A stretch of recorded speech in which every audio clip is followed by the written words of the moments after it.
Halo semua, selamat datang di Layar Teologi, Pusat Kajian Monoteisme Alkitabiah, Teologi dan Filsafat.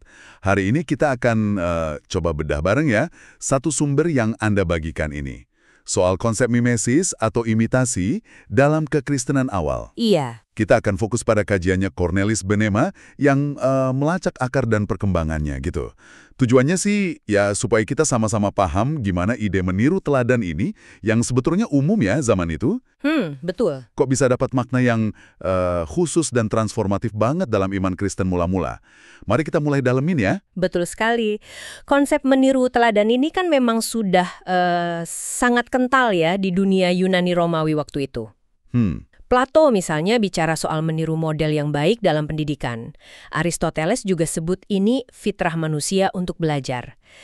Tapi yang mungkin paling relevan buat pembahasan kita ini ya mimesis etis itu. Yang meniru figur teladan untuk membentuk karakter gitu ya. Tepat, meniru figur teladan. Oh, kayak yang ditekankan filsuf Romawi itu si Seneca, bukan? Bahwa contoh hidup, exempla itu katanya seringkali lebih mengena ya. Persis. Lebih ngena daripada sekedar teori atau katakanlah nasihat tertulis. Jadi, ya meniru tokoh panutan itu jadi bagian penting pendidikan moral mereka. Oke. Mereka lihatnya ini sebagai cara membentuk warga negara yang baik. Ya, meniru orang tua, guru, atau tokoh publik. Tapi, ini bukan sekedar ngejiplak loh ya. Oh, gimana tuh maksudnya? Ada unsur pemahaman di situ, penafsiran, terus juga adaptasi kreatif terhadap teladan itu. Proses ini kan butuh pemikiran kritis juga, gimana menerapkannya dalam konteks si peniru sendiri. Oke. Itu latar belakang budayanya ya. Nah, gimana dengan tradisi Yahudi? Ada konsep yang mirip nggak di Perjanjian Lama? Kalau dalam kitab suci Ibrani, idenya itu lebih tersirat ya. Memang ada perintah kayak, kuduslah kamu sebab aku, Tuhan Allahmu, kudus di imamat itu. Ya. Itu kan menyiratkan pencerminan karakter Allah. Tapi bahasanya seringkali lebih kausal, karena Allah begini, bukan perbandingan langsung seperti Allah. Jadi mimesisnya bisa dibilang ya lemah lah. Tapi ini kemudian berubah ya pas pengaruh budaya Yunani, Helenisasi tuh menguat di periode Bait Suci kedua itu. Nah, benar sekali.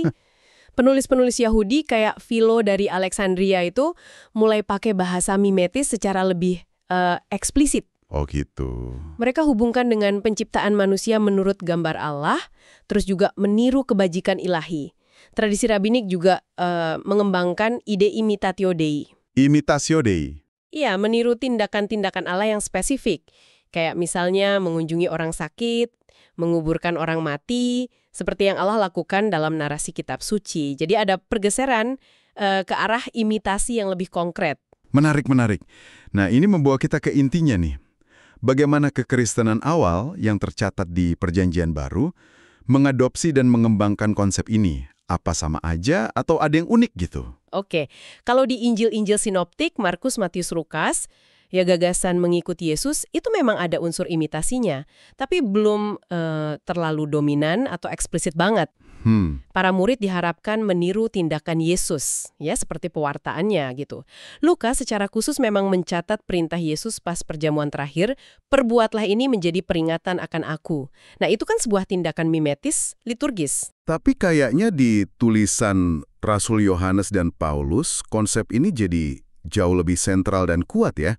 Di sini letak uniknya mungkin. Sangat signifikan, betul. Dalam Injil Yohanes, mimesis itu jadi kunci relasi Bapa dan anak. Yesus sendiri bilang kan, ia melakukan apa yang dilihatnya Bapa lakukan. Iya.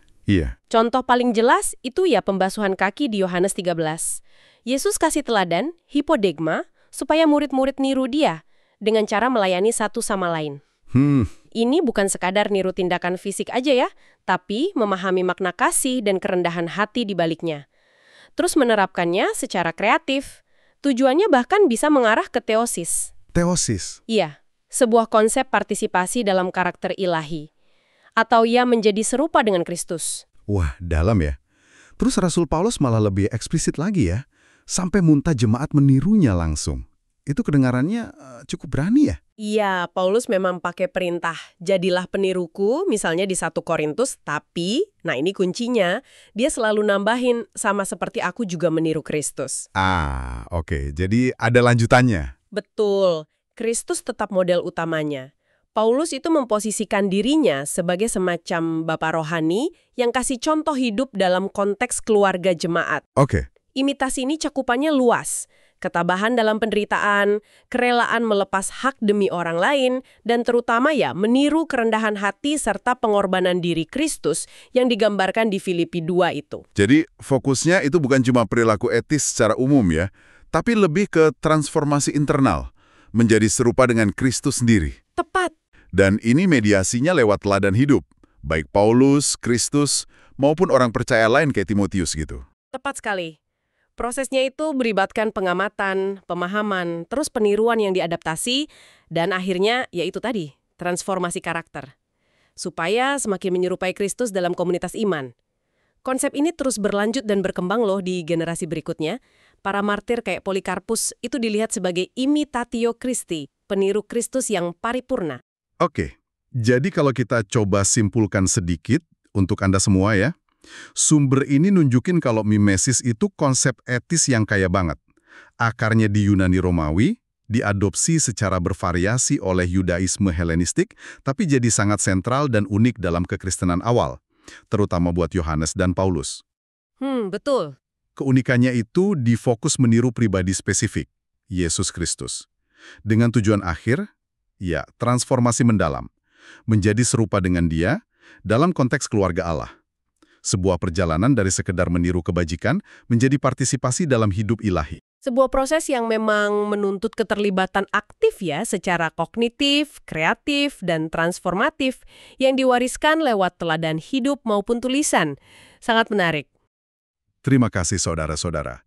Sampai jumpa di video dan live streaming berikutnya. Tuhan Yesus memberkati kita semua.